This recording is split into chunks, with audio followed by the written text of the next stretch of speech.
Hey there, everyone. With this coronavirus thing going around and kind of picking up steam, it seems like at this point anyway, it got me to thinking about, what happens if this becomes a full blown pandemic type situation. And, some of the things, mainly it got me thinking about, man, I wish I could afford this, or I wish I could afford that, or I wish I had that.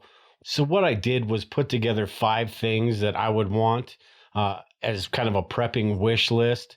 And I started out with the most extreme version, the best possible scenario, and then kind of came back to reality and figured out some things that I could actually do. So, with this coronavirus, there's a number of disaster scenarios that could cause massive population decreases.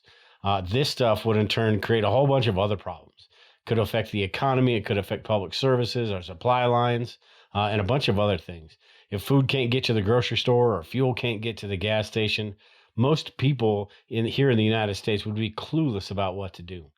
Anything that could affect the population like this would completely change the way we go about our everyday lives. Scenarios like these are why we prep, and not just preparedness. Preparedness is having the food storage and all of that stuff, but prepping is where you take things to a whole nother level. We need to be as self sufficient as possible for when there is no food at the grocery stores or there is no gas at the gas stations and water isn't just spilling out of our faucets all the time. Long story short, it got me thinking about things that I could do that would be the most beneficial in any sort of disaster situation like this. I put together a list of five prepping items on my quote unquote wish list that aren't just supplies, but rather they're things that would help my overall situation in a bunch of different ways. Now, before I get into what I would like to do, I want to cover one I wouldn't. You may have different opinions, but something I would never consider is buying into a spot in one of those underground bunker communities, the ones that the rich people buy into in case, global warming or the apocalypse comes. When I think about these underground communities, I kind of think about what happens when you kick over an anthill and how you're going to be stuck inside of a tin can. If the government can find Osama bin Laden hiding in a cave in the middle of Afghanistan, you don't think with these things getting advertised online that they don't know where that stuff is? Our government, or any government for that matter, and even, other groups, it wouldn't be all that difficult to find. And if somebody did find you, you're basically stuck in there. And I know there's probably other precautions. I haven't really researched this all that much, but it just seems to me I wouldn't want to be stuck in there. And on top of that, the 5 foot thick reinforced walls, the state of the art air filtration systems, 100 years worth of food storage, all of that stuff doesn't take into account human nature and our ability as people to just jack everything up. We can't even get along out here on top of the planet, let alone when you're trapped in some sort of bunker. And when you think about these, you're talking about something that's an extended period of time. So 10 to 100 years, if you're talking about global warming, you're living your life in that bunker. What's the human element is something that is going to be far more dangerous than, anything else, I think. So, just for me, I'd rather take my chances out in the middle of nowhere with a group of people I trust and build a community, up here, these bunkers. I'm sure there's some qualifications. You need to have certain skills or they need certain spots filled. But just like anything in life, if you got enough money, you can get anything you want, basically. So I just don't know. And I'd love your guys' opinions on this, too. What do you think about these underground bunkers? But I just don't think, one, I can't afford it. And two, it's just something I wouldn't want to do. All right, so let's get into a few that I would want to do, or would want to have, actually. The first one I've got here is the bug out vehicle. And we've seen all the pictures of the big badass vehicles, right? With the welded on armor, the spiked wheels, the plow that can tear through roadblocks, or even the new vehicles, the armored vehicles that you're going to put out at least 30 grand for. Those would be fantastic too, but in the real world, probably, there's a lot you can spend your money on, $40,000 that's going to help you become better prepared than a vehicle like that. I did see a really cool van at the Prepper Convention out here in Colorado last year, and I'm sure this person knows that this is all dressed up, to put on show, but I'm sure this vehicle Once you take off all the bells and whistles, it's basically apocalypse ready. But something like this, with all of this stuff on it, it's just basically a target. So I'm not sure if that's the greatest bug out vehicle either. Ones that look like it's something out of Mad Max. But like I said, if money were no object, I would definitely have one of these sitting in my garage. Shoot, if money was no object, I'd probably have a garage big enough to fit a few of them. But unfortunately, that isn't the case. So, back to reality, I suppose. The truth is, any vehicle sitting in your driveway is a bug out vehicle.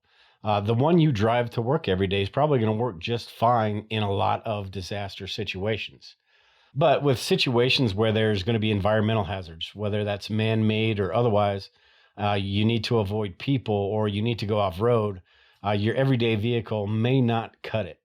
A good bug out vehicle isn't just that armor plated tank that you can drive in a straight line from point A to point B. A bug out vehicle is something that's going to get you there safe and efficiently as possible. A bike, a motorcycle, an ATV, a boat, and even, a mini bike, believe it or not, can be considered bug out vehicles, depending on your situation and what you need them for. Now, before you laugh at the whole bugging out on a mini bike thing, think about it. It's basically a lawnmower on wheels. They're bulletproof, they're EMP proof. On top of that, they're really low cost and they have good fuel economy. You can go just about anywhere with these, and you can also, if you're in a situation where you need to camp for the night, they're pretty easy to hide. Now, one of these vehicles isn't going to get you 100, 150 miles, anything like that, unless you've got some ingenious way to store the fuel. Just not going to happen. But in a situation where you needed to get to a bug out location or something that was maybe 30, 40 miles away, that's something that it may be feasible, or just get out of where you are. So a bug out vehicle is basically anything you can afford that is going to get you from point A to point B, whatever you define that as, safely and efficiently, and it's going to get you there the easiest way possible. So speaking of bug out locations, that's the second one I have here on my list. And, we've seen, I'm sure all of us have seen the shows like Doomsday Castle and thought, I thought, oh, hell yeah, that would be awesome. The main difference being I wouldn't be advertising my plans all over national TV. But my point is, we all have our dream bug out location, right? We start thinking about the different things we want, and then all of a sudden you start thinking about the cost. Then you get shocked back into reality, and that dream fades fairly quickly. But just because we can't afford to have that bug out location, the BOL wish list, doesn't mean we can't figure out alternatives. As a matter of fact, I like to, think about this big stuff, the perfect location, write all that stuff down, and then kind of whittle it back down into more realistic options. We may not be able to purchase that castle on a mountaintop, but we could purchase a plot of land and, start working on putting together that perfect bug out location. This is actually what we've done. And while it's not a whole lot more than a plot of dirt right now, doing this one step at a time makes it less of a financial burden, and it helps to get things done as they need to be done. The odds are, with this coronavirus, you never know, but the odds are that nothing really major is going to happen for a little while, and it very well could. You never know. But going in debt to buy a bug out location is not going to make you more prepared. So doing it step by step, that's something that we are doing. Some people have a lot more money. Maybe some people could buy that little cabin up in the mountains and, put a couple $100,000 into that, that second home type situation. That may work. For us, it just doesn't work. It's not going to cut it. So we've got to kind of build up from ground zero, basically. All right. Number 3 I've got here is training and classes. And, the more I've learned about prepping, hindsight, I wish I would have made a few different decisions back when I was younger. It would have been nice to have some military experience or got an education in the medical field, done stuff like that rather than took the route I did. It's not a regret. It's just now that I know what I know about preparedness, it would have been nice to have some of those skills. Kevin Ryder, that's been on the podcast, he's got the military experience. He's got the EMT training. He's got all that stuff. And, it's stuff that I wish I had right now, but that doesn't mean it's not attainable. The problem is when I thought about this a couple years ago or a year ago about, becoming EMT certified, until I saw the price tag on that. And it was about 15 grand was what it was going to cost me to become EMT certified. And as I was thinking of it, kind of the same thing with the bug out vehicles. As I was thinking about it, it was, there's a lot of other things that I could spend that 15 grand on that'll help me become better prepared. Granted, it would be awesome to have that knowledge and that education, but that's a big chunk of change. So, but you can still take classes. What I've been doing is I try to once or twice a year take some sort of class, whether that's a shooting class, whether it's a tactical class, self-defense class, medical class, anything that helps me become better prepared.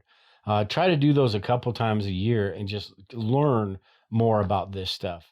That $300-400 a year is a lot more palatable than that 15 grand, one lump sum putting that out or taking out a loan or whatever I would have had to do. And you can get an education in a bunch of different things. Like I said, the bushcraft stuff, the tactical stuff, the shooting classes, the medical classes, all those different things rather than just one class.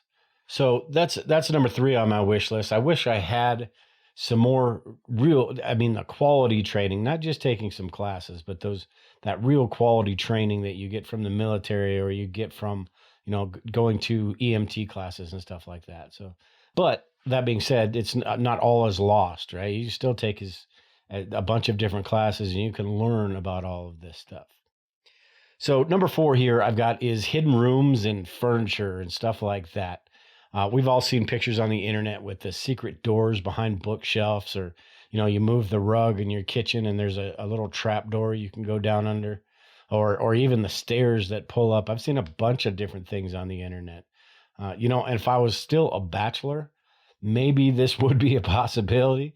But right now, it's just, with the home value and all of that stuff that you have to take into account as you become an adult, it's just, some of this stuff probably isn't a very good idea. Now, there are some things like building a safe room, which I've thought about quite a bit, which basically you're taking your existing wall down in the basement, moving out about 3-4 feet and putting another wall up. So you can't even tell. You're not necessarily, digging through a wall or messing with the structure of the home or anything like that. That would be a little bit expensive as well, because you've got to get the steel plating. You've got to do all of that stuff if you're going to make it a true safe room. Or you could just do it as a regular wall and put a bookshelf in front of it, a bookshelf that opens up like doors, and people would never know. But something like that would be pretty cool. They've got, shelves that, gun shelves, that hidden gun shelf. I've got one I did a video a while back on. They've got coffee tables, furniture that has that hidden stuff. You can, use the space in your wall, but between the studs, in between the outer wall and the inner wall, usually got 2.5 inches there, depending on what you want to put in there. I've seen fake wall outlets, all sorts of different things that could get put in there. And depending on the wall, it could go even deeper. If it's, say the wall goes behind some stairs where nobody gets to, a lot of different things you could do. Like I said, something like that, I could probably, get away with, talk the wife into. Something major, probably not going to happen. But that stuff is pretty cool as well, because if you're in a situation where you are staying put, you want to be able to, if somebody does get to your home, and even if it's just friends and family coming over, and there may be some things, cash, firearms, all that stuff that you just don't want people to see. So that's another one on my wish list, is more options for, hidden storage, stuff like that. Number 5 here, the final one I've got here, is going completely off the grid. Now, it would be fantastic to be able to generate enough solar power to completely disconnect our home from the grid. But unfortunately, that gets really expensive. And it also makes you a pretty big target, because if the grid does go down, say there's an EMP and you've got your house all set up on solar and it's EMP hardened. Arthur Bradley's, it's pretty tough to do, but Arthur Bradley's working on something and actually gotten his home to be basically EMP proof, I think. But even if you had all of that stuff, something did happen, you are the shining beacon in the middle of the neighborhood now the second you turn on a light, or because you've got all those solar panels on your roof. So if you're doing something like this in a suburban area or urban area, people are going to know about it. So that's it's something that I have thought about in the past, but quickly think about, what, I'll just go the smaller end and be able to power up certain things. Maybe 10,000 watts or so of energy is all I'm going to need for the refrigerator and a couple other things rather than the whole home. Now, a bug out location, completely different story, because a good bug out location, you are out in the middle of nowhere. You don't have as much to worry about, and maybe you can get away with some of that stuff. You'd still have to take precautions because out in the middle of nowhere, if there's no light anywhere and all of a sudden even just a flashlight will travel for miles. So you still have to be careful, but I think it'd be a more feasible option in a bug out location being completely off the grid. Now, that being said, in your home, there are things you can do. There's breakers you can put on your box that will switch from the grid power to say you've got a battery bank and stuff like that. That's something I've thought about in some sort of disaster situation that, I'm not going to be able to power everything in the house, but it will give me enough energy. Once I get that battery bank set up, it will give me enough energy to do some things that I need to do in any sort of disaster type situation. So that's basically it on these five. And like I said, with this coronavirus thing and this whole pandemic thing, I started thinking about, first of all, I've started taking my prepping things a little bit more serious lately, doing the inventory and stuff. But I started thinking about how I would want to get away, what would I want to make sure I was able to get away, that being the bug out location, the car, different kind of skills that I would need to have if, say, you were in a bug out situation with the gardening, with the medical skills, the hunting, trapping, all of that stuff.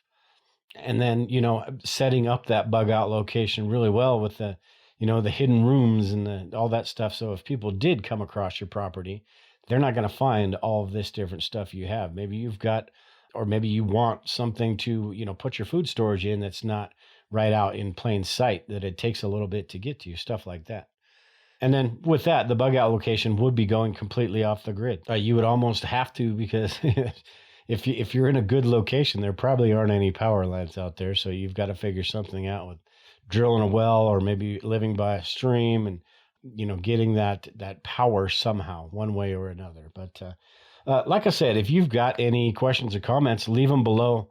Let me know. I'd love to hear them. If you haven't subscribed to the channel, make sure and subscribe below. But until next time, take care and prepare, everyone. We'll talk to you later.